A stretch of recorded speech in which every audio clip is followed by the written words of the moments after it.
رمضان كفي عنه وكوناكسن أو يعني كهر مرسن ولي ما أعرف. أنا قد مقبنو الحمد لله رب العالمين شكرا برواقا كجرنا رمضان كنا سفي عن أيانو في الجلني.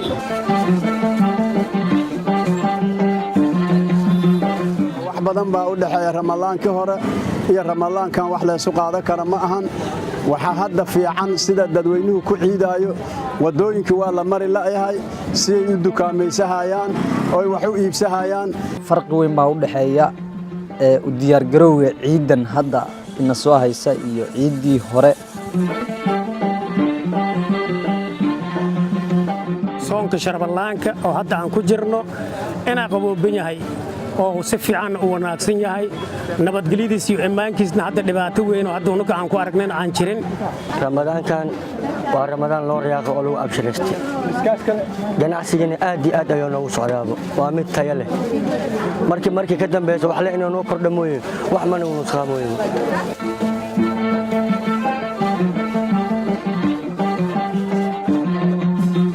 dadka maanta aad ay u faraxsan yihiin waxaan dareemayaa saxan-saxada ay ku sooman yihiin iyo sida kalsoonida leh ee dharka iida ay ku gadanayaan maanta marka waxaan u maleynayaa sidii hore iyo maanta inay ka kala duwan tahay maanta ay farxadeena aad u wanaagsan tahay wallahi Ramadaankii kii hore iyo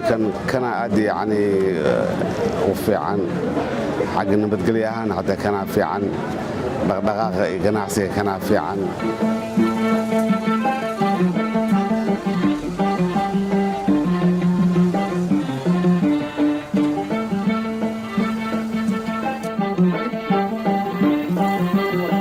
walba xamar waa la sameyn jiray ciidan amniga ka shaqeeyo oo la yiraahdo ciidanka xasilinta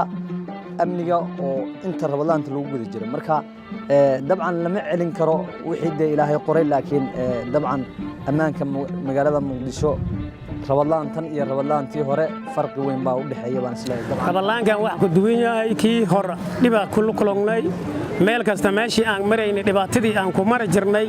oo habada iyo dhactaanka iyo dhibaatada aan ku mara jirnay laakiin hadda alxamdulillah alshukrillah Ramadaankan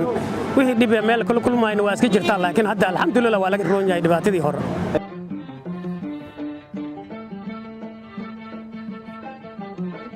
Ramadaantii hore waxa ka dhici jiray qaraxyo si joogto ah amni xumada dilalka laakiin hadda magaalada Muqdisho way ka soo